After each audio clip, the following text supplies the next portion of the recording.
cette comparaison-là, elle dénote quand même une lecture politique qui est très pauvre, Émile, et qui s'appuie notamment sur des... Enfin, je veux dire, la manière dont tu as de définir l'antisémitisme, moi je suis désolé, je ne suis pas d'accord. Il n'y a pas... C'est très brouillon et ça apporte beaucoup de brouillage de dire que, voilà, il y aurait un antisémitisme plurimillénaire et que tout est pareil, que ce soit à l'extrême gauche, à l'extrême droite, c'est exactement les mêmes dynamiques, le même antisémitisme. Cette vision-là, elle te prive en fait de toute intervention politique, c'est-à-dire de toute intervention pour transformer en fait les rapports sociaux qui produisent de l'antisémitisme. Donc c'est une analyse en fait qui est très très bruyante. Maintenant sur la question de la marche, sur la question de la marche, c'est moi ce que je trouve incroyable, c'est que c'est toujours au moment où c'est le plus urgent en fait d'avoir des réactions efficaces et concrètes contre l'antisémitisme qu'on a les plus grandes instrumentalisations sur cette question-là. Nous n'irons pas à cette marche pour une raison qui est très simple, c'est qu'on trouve qu'elle est contre-productive. Elle est contre-productive. Pourquoi ? Parce que on ne lutte pas.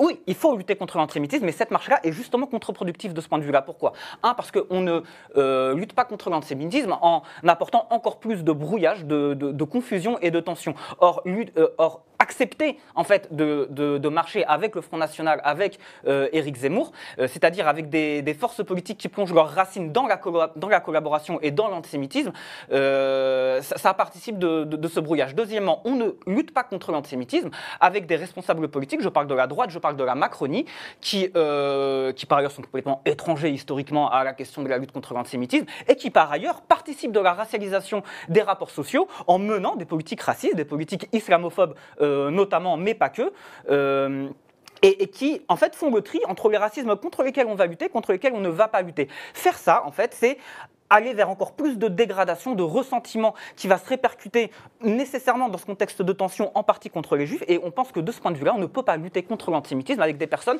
qui, eux, mènent des politiques racistes. On trouve que c'est contre-productif. Il y aura, et je termine sur ce point-là, il y aura d'autres initiatives par rapport à la recrudescence des actes antisémites. Et par ailleurs, nous, la lutte contre l'antisémitisme, on ne la conçoit pas comme étant le fait simplement de se réunir, de marcher, de faire acte de présence, et après chacun rentre chez soi, et on est bien content d'avoir lutté contre l'antisémitisme.